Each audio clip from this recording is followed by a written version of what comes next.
so much for coming to the book talk for Yuna Choe and the Perfect Bowl of Rice. I'm Jessica Choi, I'm the writer. Hi, I'm Celine, I'm the illustrator. Welcome to our pre-launch book talk. Our book will be launched May 5th, 2026 of next year, but this is a little sneak peek of why we wrote the book, what it's about, and you'll get to hear us read a little bit of the book.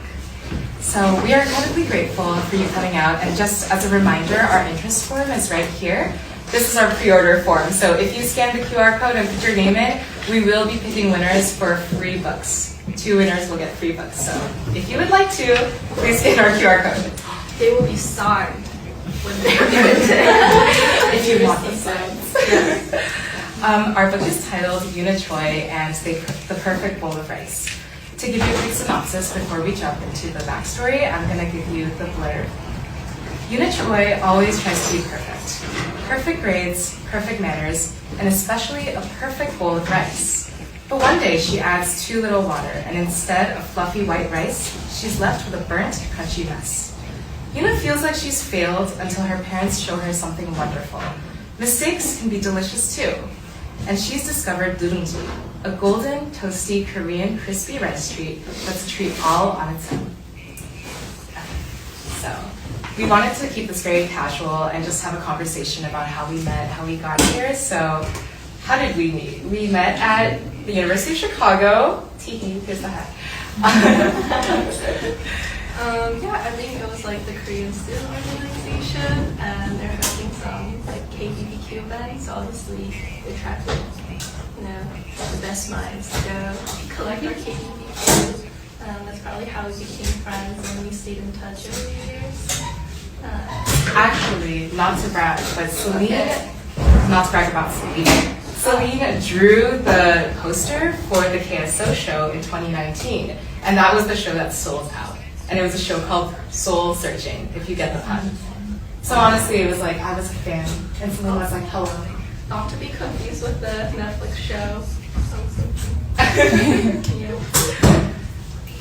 And then we reconnected in 2024 more effusively because we found each other on Instagram. Yeah, I think you liked all my photos. Because I was Korean. What is this? And it was an old friend, and you were sharing your own like creative pursuits in writing, and you already had like this little manuscript that you had been creating to publishers. And at the time, I was hoping to like break into children's book illustration. So I got really excited, and I was like, oh, do you have an illustrator? Maybe I could, or we could collaborate on this project together. And I just like took off from there. But at that time, Jessica was living in Chicago, so this was kind of like a long distance relationship held together by strong love. And you moved here recently, so now we're able to work on it in person.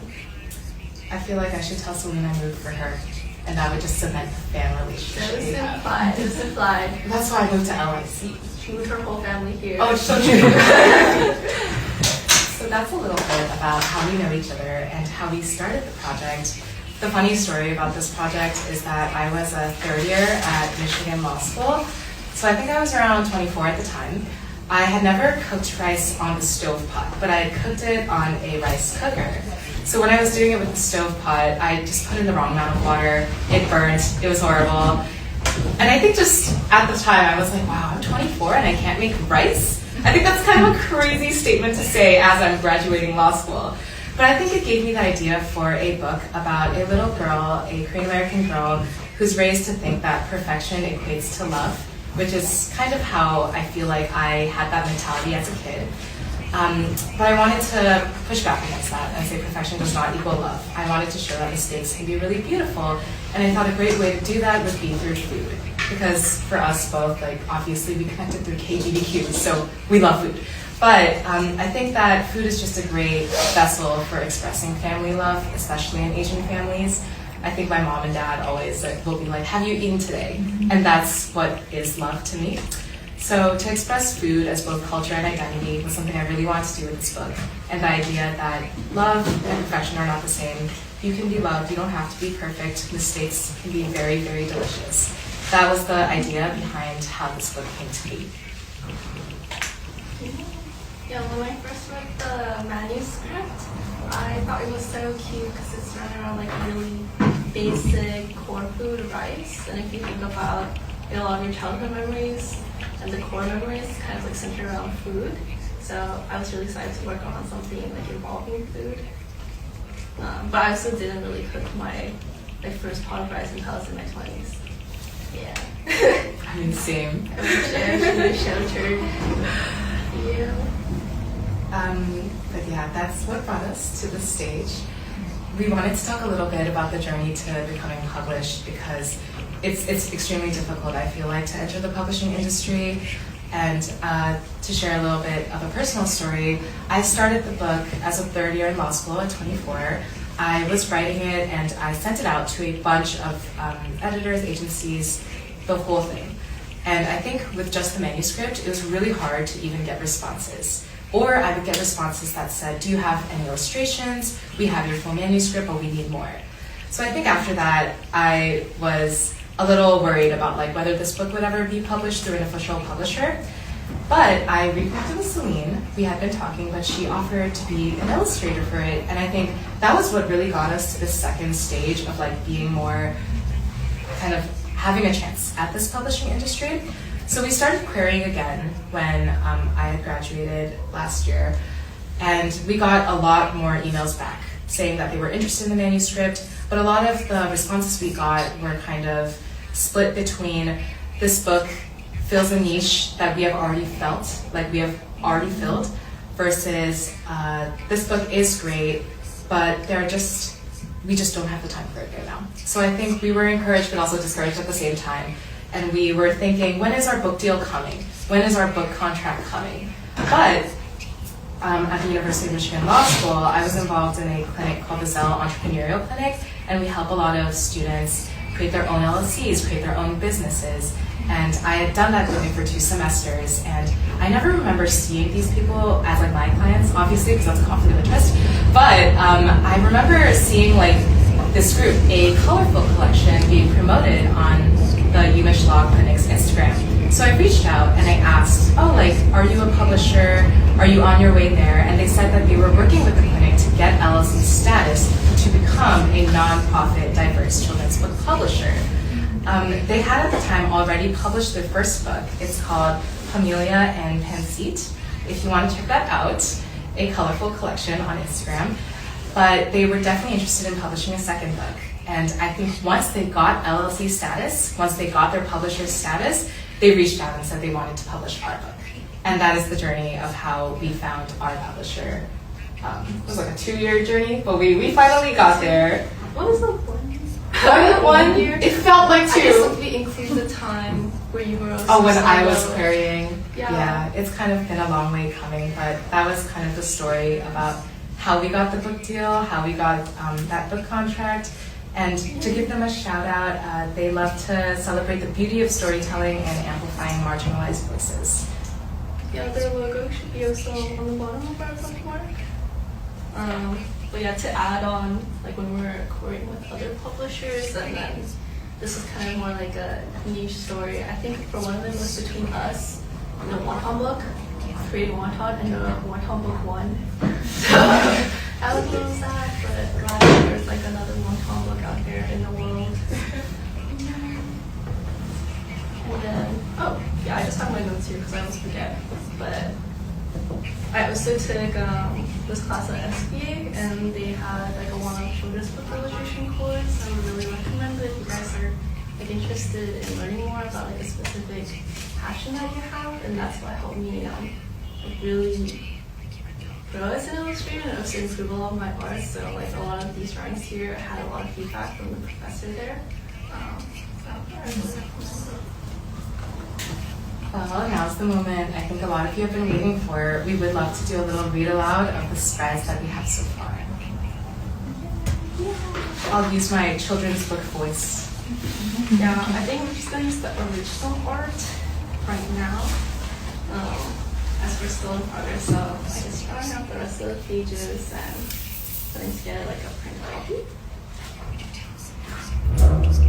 Okay, this is the cover. This is very visible. Just do the center. The stand. Y'all look I can stand for this I as would have made well. it bigger, but it has to be practical, like how fast I can finish this book. So our cover, Yuna Choe and the Perfect Bowl of Rice. Yuna Choe does everything right. She starts every day with a smile so bright. As soon as she wakes, she does all her chores. She makes her bed neatly, the way Mom adores. Yuna brags, "Mom, look at my clean bed." Mom smiles warmly and pats Yuna's head. If being perfect leads to Mom's beaming face, then Yuna wants to be her perfect little ace.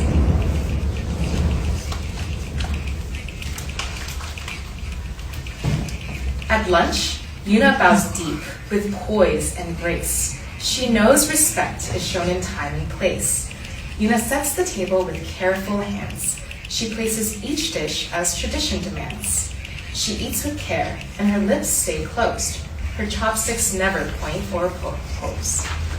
Her elders praise her manners. "Omo, she's so polite. You've raised a perfect child. What a nice sight." Dad nods his thanks. His smile flashes wide. Yuna loves being Dad's pride and delight.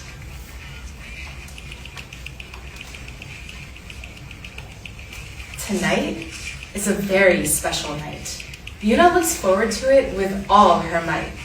For now, at last, she gets to see how Mom makes rice so perfectly. And that was our reading.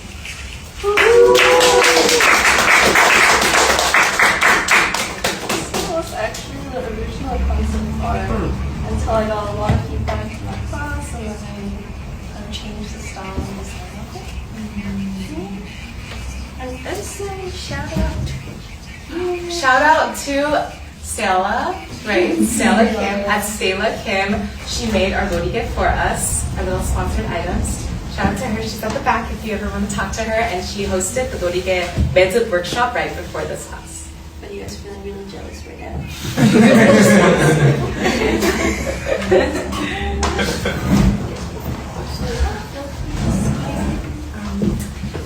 So we have just a couple of topics left.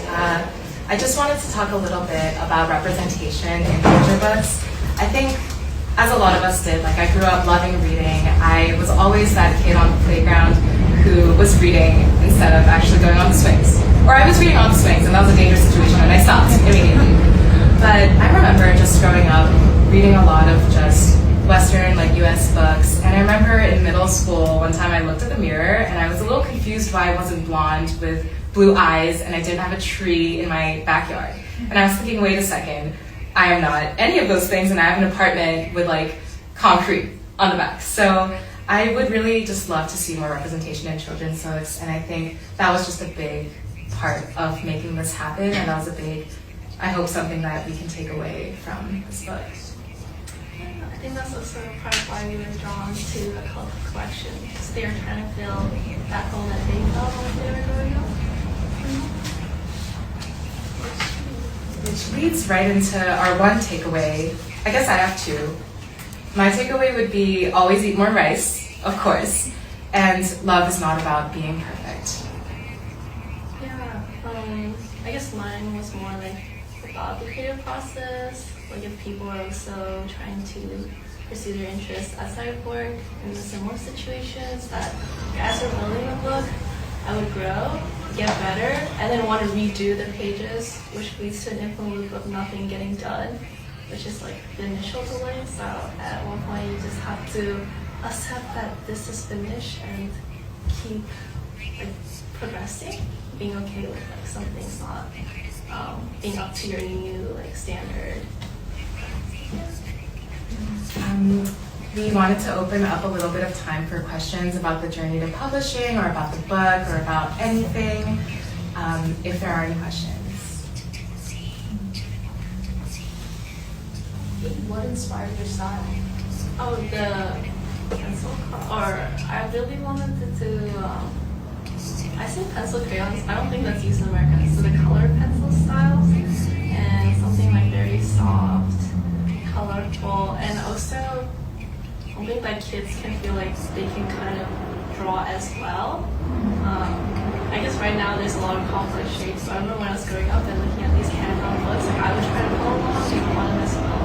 So I'm just using like more accessible materials. They don't feel, I don't know, my voice carries. Yeah, because like excitement is to try to draw something similar, or even draw on the book. I feel like that's fine, even though parents don't like that. Just not on library books, but it's fine. If you go to libraries, they're drawn all over. Oh. Like, Are there any more questions?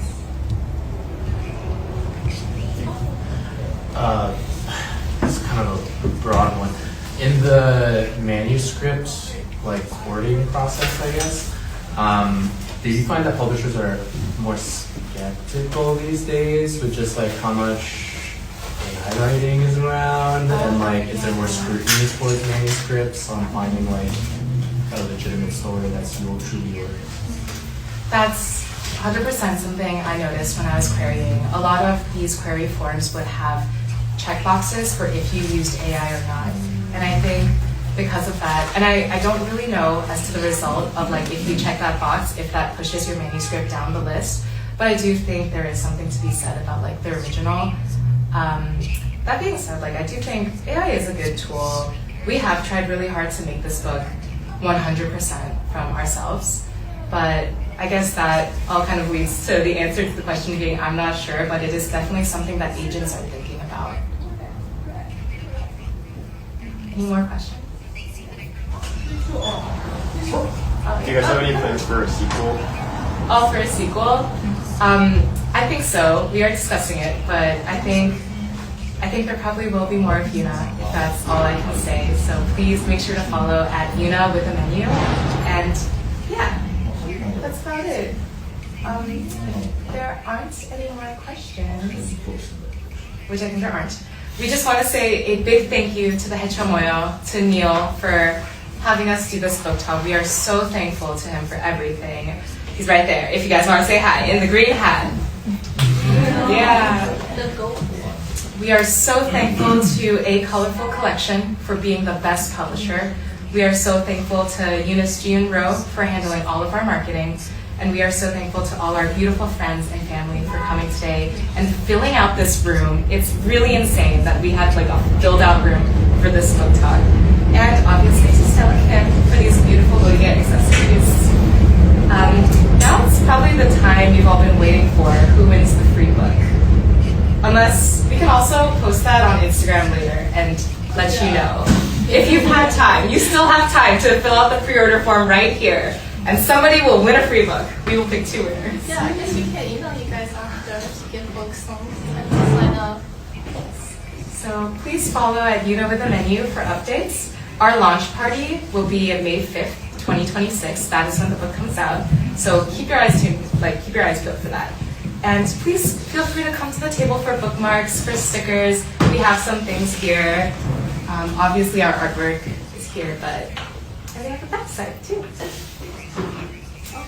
Thank you so much for coming, you guys. We really appreciate it.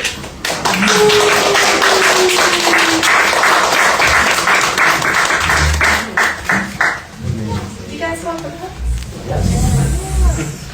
Also check out the other amazing Yes, please check out all the art here is for sale.